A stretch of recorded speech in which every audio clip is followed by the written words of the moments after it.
In order to understand this manual, this U.S. Army Guerrilla Warfare Handbook Manual, which on the cover says raids and ambushes, communications, psychological operations, demolition, counterintelligence, and mining and sniping, I purchased two other manuals, the Army Special, or two other books, Army Special Operations Forces Unconventional Warfare, September 2008, Headquarters Department of the Army, and the U.S. Army Special Forces Guide to Unconventional Warfare.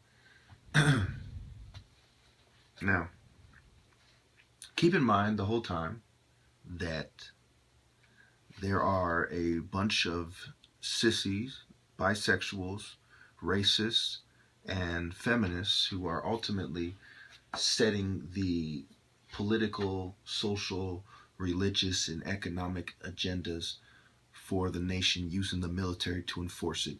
And in the 2008 book I told you, I brought up, they point out quite clearly that the Army is the last line of control to maintain the internal organization of a nation. So with that being said, page 169, U.S. Army Guerrilla Warfare Handbook, Department of the Army. Okay, I'm just going to read you 169 to 176, the whole chapter. Chapter 9, Psychological Operations in Support of Unconventional Warfare. Unconventional warfare involves ideological, religious, political, and social factors which promote intense emotional partisanship. Resistance organizations tend to attract personnel who accept violent change as a means of social action. They are motivated by hope for change. But the fluid nature of resistance activity, the alternate periods of isolation and combat, the surreptitious life make resistance personnel particularly susceptible to propaganda effects. The ideological and political factors associated with resistance activity create a fertile field for propaganda. Members of resistance movements are active propagandists. Hence, we find paralleling the guerrilla military effort, a propaganda effort conducted by all resistance elements seeking to gain support for their movement. The relative isolation and clandestine atmosphere associated with resistance activities creates a continuing need for propaganda to support the effort. In peace or war, special forces units, by their very presence in a particular country, have a psychological impact on select military or paramilitary elements and on informed elements of the population. The image created by special forces personnel is molded by a multitude of factors which bear heavily on the successful outcome of the operation. These factors include tangible evidence of United States interest and support of the people by the presence of special forces personnel, the results of day-to-day, face-to-face meetings, and an intelligent understanding of the objectives and problems of the indigenous guerrilla force. The image is more favorable, however, if psychological operations techniques are used at all stages in the organization of the guerrilla units, especially in the pre-infiltration stages, to prepare the potential guerrilla force and auxiliary forces for the arrival of United States personnel, and subsequently in pointing up mutual efforts to achieve common political and military objectives. This new focus imposes additional burdens on the detachment commander, requiring him to have a detailed knowledge of psychological operations capabilities and the imagination to use them within the peculiar operational environment in which he is immersed. The psychological implications of unconventional warfare make a knowledge of psychological operations important. This is particularly true when special forces operations are predominantly psychological operations, such as the initial phases of informing guerrilla units and seeking to win the assistance of supporting elements. This chapter outlines how psychological operations assist special forces units in carrying out their missions, helping to maximize the chances for success and thereby contributing to a shortening of the conflict. Concept and organization.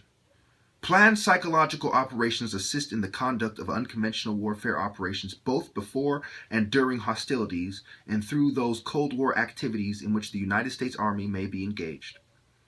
These psychological operations are designed to create, reinforce, or sustain those attitudes held by the population which cause them to act in a manner beneficial to their own and to United States objectives.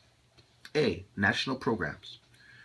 The United States Information Agency, USIA, conducts psychological operations which have the broad objective of generally defining American principles and aims and interpreting American and its people to others' people. This includes supporting the right of all the peoples of the world to choose their own form of government. USIA programs can be used to prepare potential or designated special forces operational areas for the psychological acceptance of American military personnel. B. Theater and service component commands. Army psychological warfare units are available within the overseas theater or command to assist in amplifying the broad policies and goals in the particular area in which unconventional warfare units are committed. During hostilities, a psychological operations staff officer coordinates with the Joint Unconventional Warfare Task Force to assist special forces detachments in their respective areas of operations. Planning for special forces operations includes the use of psychological operations in all phases of the unconventional warfare operation, from the psychological preparation stage through demobilization. Target audiences. A. Enemy target audience. The enemy target audience may consist of several elements. Now, I'm going to finish this up just in a moment. Let me just briefly touch on what we've talked about already and help you understand. So, I've talked about the general purposes. The book talks about the general purposes of psychological warfare, unconventional warfare involving, different factors, the ideological and political factors associated with the resistance activity and the propaganda. The peace or war special forces units and their presence and the impact they have. And then I went on to talk about the concept and organization of psychological operations. Now, if you need to go back and review this, if you don't understand how this connects to gang stalking, you're foolish. There's pre-infiltration psychological operations, for example. There's pre-war psychological operations. There's during war, and there's post-war psychological operations. So gang stalking has to do with a greater military agenda, the greater globalist agenda, and it is psychological warfare that is carried out as part of the defense budget, which is over $600 billion, if I'm not mistaken. Now, if you are a dumb cop or provocateur, you might say, well, what does this have to do with anything?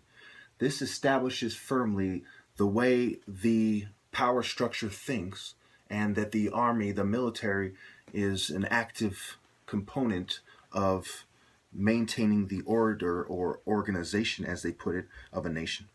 Target audiences. A. Enemy target audience. The enemy target audience may consist of several elements. 1. Enemy military forces. A. Enemy military forces may be of the same nationality as the population, or they may represent an occupying foreign power. In either case, the guerrilla force and the auxiliary personnel supporting them attempt to make enemy soldiers feel isolated and unsupported by pointing up any inadequacies in their supplies and equipment and their perennial danger of death. By focusing on the enemy's soldier's frustrations, psychological operations can lower his morale and reduce his effectiveness, particularly in conjunction with the powerful pressures generated by continuous combat action, ambushing supply columns, sniping, small-scale raids against isolated units, cutting enemy communication lines, and the destruction of vital objectives at night induce a basic feeling of inadequacy, insecurity, and fear in the enemy soldier. Talk about terrorism, right? This feeling of inadequacy and fear permit easy access to the mind with the several tools of psychological operations and make the enemy soldier vulnerable to appeals urging surrender, malingering, or desertion. The enemy soldier's feeling of isolation and his receptivity to our appeals are further aided through leaflets and broadcast messages which stress the popular support of the aims of the guerrillas. The psychological isolation campaign may be supplemented by a more positive technique designed to elicit more readily observable reactions. If the Special Forces commander desires to induce enemy soldiers to defect or desert, satisfying the realistic goals must be introduced to attract the target audience. The enemy soldier should be told why and how he should defect, and given assurances concerning his safety and welcome by the guerrilla force. When enemy soldiers are taken by the guerrillas, promises of safety and good treatment must be kept. Proof of good treatment is passed on to enemy units by photographing the soldier, having him sign leaflets, or even having him make loudspeaker appeals to his former comrades. If these techniques are unfeasible, auxiliary personnel may inform enemy units by word of mouth of the well-being of defected or captured personnel. Obviously, the defection of an enemy soldier is important news to his former colleagues, since it indicates to those remaining behind that a defector's safety is assured. This fact can have a great psychological impact on the enemy and on guerrillas themselves. The enemy is made to feel that his own comrades are wavering and do not support the enemy goals, while the guerrillas learn that the enemy is weakening and their own chances for success increasing. Civilian collaborators. Number 2. This is key. Civilians in the operational area may be supporting a puppet form of government or otherwise collaborating with an enemy occupation force. Themes and appeals disseminated to his group vary accordingly, but the psychological objectives are the same as those of the enemy military. An isolation program designed to instill doubt and fear may be carried out, and a positive political action program designed to elicit active support of the guerrillas also may be effected. If these programs fail, it may become necessary to take more aggressive action in the form of harsh treatment. Harsh treatment of key collaborators can weaken the collaborators' belief in the strength and power of their military forces. This approach, fraught with propaganda dangers, should be used only after all other appeals means have failed. If used, they must be made to appear as though initiated and effected by the guerrillas to reduce the possibility of reprisals against civilians. B. Civilian population. 1. Now this is all key. This also justifies terrorist attacks on civilians if you're paying close attention. They're no longer terrorist attacks, but acts of war by a guerrilla army. Anyway, 1. No guerrilla movement can succeed without a majority of the population being favorably inclined toward it. Often, however, in the initial stage of hostilities, the population, because of fear or uncertainty about the aims of the movement, may be neutral or opposed to the guerrillas. This is understandable because the population is caught between the demands and controls of the enemy force and those of the guerrillas. In this instance, the main objective of psychological operations in guerrilla warfare is to persuade the target group that the guerrillas are fighting for the welfare and goals of the population, that these goals are attainable, and that the United States is supporting the guerrilla force is pressing for the same political and social goals. Psychological programs aimed at the target audience stress appeals designed to induce the population to support and obey the guerrillas in achieving recognized common objectives. By their presence in the operational area, Special Forces personnel are able to gather exploitable information on the immediate situation and on the attitudes and behavior of the local population. The guerrilla force and its supporting elements are a valuable storehouse of information which can be used to strengthen psychological operations plans directed at civilian and enemy target audiences. Armed with this information, the Special Forces commander can then request support from the theater psychological operations officer to assist in carrying out a predetermined and coordinated psychological program. This support may take the form of dropping newspapers and other semi-official media to the population, supplying the guerrillas with material to produce printed matter, and providing the Special Forces commander with additional advice and techniques to conduct a detailed and integrated psychological program to supplement the guerrilla operation. C. Guerrillas and the auxiliaries. The third major target audience to be considered by the Special Forces commander comprises the guerrillas, the auxiliaries, and those underground elements assisting the guerrillas. The guerrilla force has been given proof that the United States supports the general objectives of the guerrilla movement, but as the representative of the United States theater commander, the Special Forces detachment commander must ensure that specific goals for the guerrillas and its support elements are reinterpreted and reemphasized continually during the hostilities phase. Now, I'm going to have to stop it right here. I basically went over the guerrillas and the auxiliaries, targeting the civilian population with propaganda and pretty much controlling their sentiments and attitudes. They use the term attitudes in order to, assist the guerrilla operation, and also telling them that the most powerful government on earth is on their side and that they're right and this is best for their country. Okay, so in the first clips, I went over psychological isolation campaigns, talking about the difference between occupying forces, some of them being foreign powers that are occupying, some are just the local government. And I talk about the auxiliaries, okay, the guerrillas, the auxiliary forces, the underground movements and underground elements, and the different detachments, okay. And remember, they talk about predetermined and coordinated psychological programs, okay, one main program in general, and the sub-projects or sub-programs therein. So now I'm going to go into types of psychological warfare operations in guerrilla warfare operational areas. A. Action operations. Action operations are those operations taken by the Special Forces commander which are designed to have a psychological effect on any of the three major target audiences. As indicated above, some combat actions may be initiated by the Special Forces commander purely for psychological purposes, especially those related to raising the morale of the guerrilla fighters or to manifest guerrilla support of the people.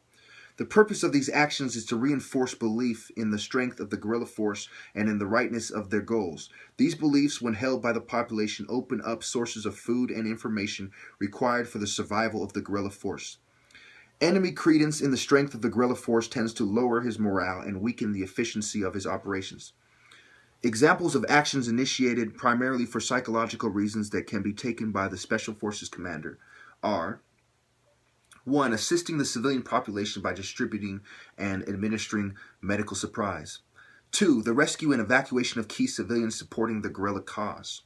3. Warning the civilian population of impending aircraft or missile attacks in the local area. These warnings imply guerrilla control over the operation and further increase the belief in the strength of the guerrilla force.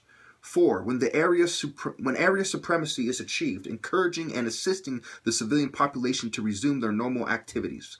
This may involve use of the guerrillas or auxiliary units in assisting the local population to repair buildings, build needed structures, harvest crops, reopen schools and churches, organize social activity groups, etc. The institution of honest and effective government in the area, which is number 5. These psychological programs must carry the full weight of the prestige and legality of the United States and its allies. This is demonstrated by having appropriate directives emanate from the United States authorities at theater level or higher. Joint directives issued by United States and indigenous guerrilla leaders or a credible government in exile give added force to the action programs. Meeting civilians face to face. During those periods of operations before the Special Forces commander can actively assist the civilian population to resume a relatively normal life, the commander must reinforce written appeals by conducting meetings or discussions with the local civilians. These provide additional tangible evidence to the population that the guerrillas are supported by the United States and that both are working in the interests of the population. Members of the Special Forces detachment participate in such meetings to establish full rapport with the population, thereby diminishing the foreignness of Special Forces personnel. These meetings help identify the guerrillas and the United States personnel within the population. Printed media. The leaflet, poster, or bulletin is the most common and most effective type of printed material used by the Special Forces commander and the guerrillas in the operational area. Small printing presses and other simple types of reproducing machines can be used to print leaflets and new communiques. The technical problem associated with printing may be considerable and dissemination of the leaflets difficult in those areas where the enemy is able to maintain firm control. In the initial stages of hostilities, when psychological operations are most vital, guerrilla forces may not have the facilities to produce large amounts of printed material. The techniques of leaflet writing for unconventional operations are the same as those for conventional programs. Guerrillas aided by the Special Forces commander can usually select themes which are more timely, more credible, and more consistent than those which emanate from sources outside the operational area. These Special Forces commander can augment the locally prepared program by having small newspapers dropped into the area to supplement bulletins issued through auxiliary unit channels. Printed materials should be used to emphasize favorable aspects of civic action programs already undertaken.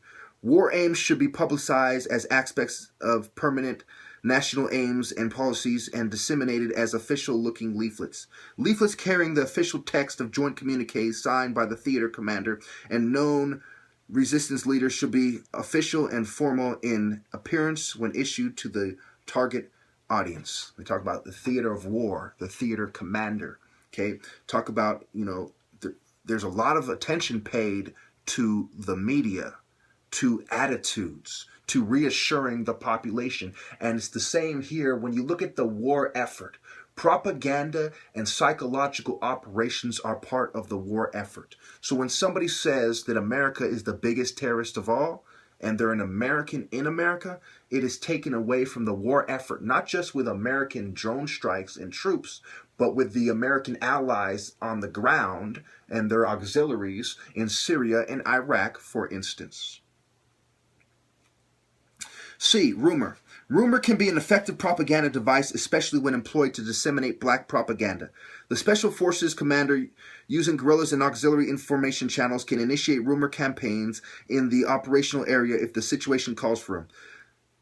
Okay, this is key. This is absolutely key. Talk about smear campaigns and gang stalking. Where do you think they get it from? They get it from the military-industrial complex.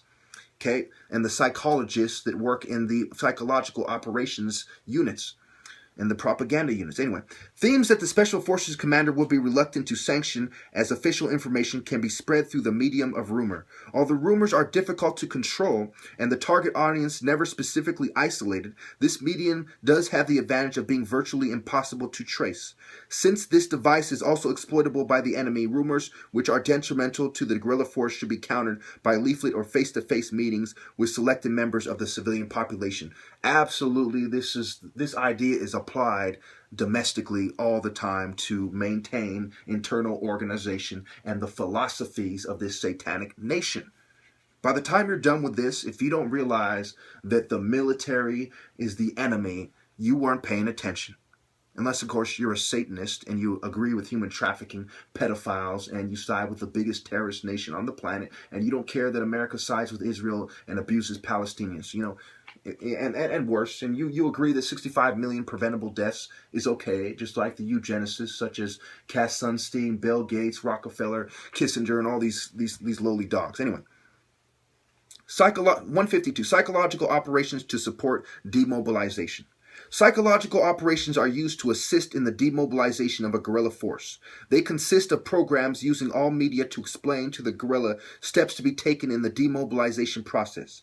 In addition, rehabilitation programs sponsored by the United States or the national government concerned are explained to the guerrillas with emphasis on the guerrillas' role in the future plans for their country. In general, psychological operations aid in the orderly transition of the guerrilla force to more normal pursuits and prepare the civilian population for the return of guerrilla elements.